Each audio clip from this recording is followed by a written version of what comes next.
Okay, for this problem, we need to create a frequency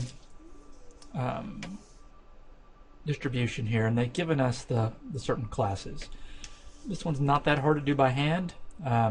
We could put in the lower limit of 30,000, so we know that's going to be 30,000. And class width of 6,000, so we know that's going to be 36,000. And then you could just count all the values that fall within that range. But let's go ahead and use StatCrunch to do this. So Chris, click that little button there. We'll open this in StatCrunch.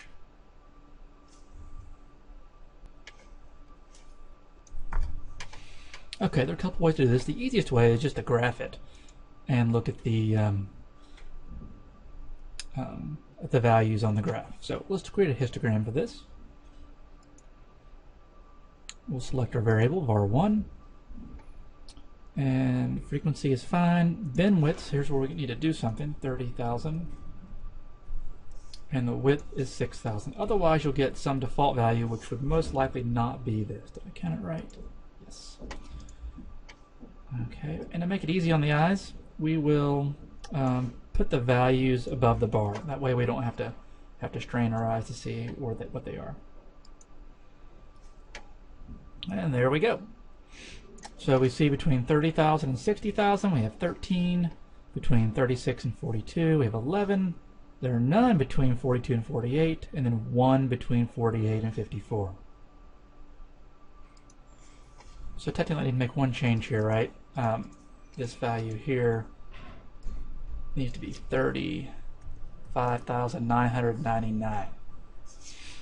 And then this one picks up at 36,000.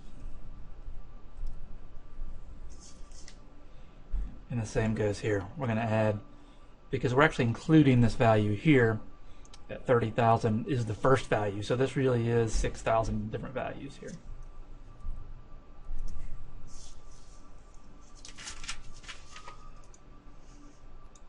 So again, let's look at this. We'll have 13 and then 11, 0, 1. So 11, 0, and 1.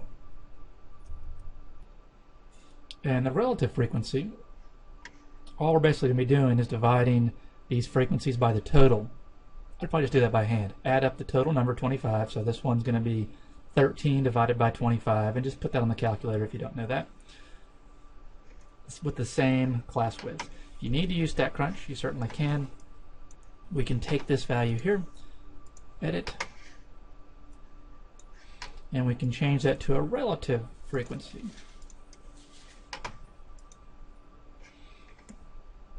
And there are the relative frequencies right there.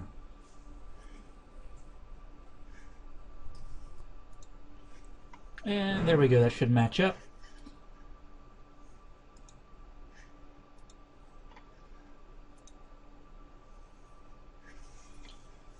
And we've already done that, so you ought to be able to pick out the correct frequency distribution from there.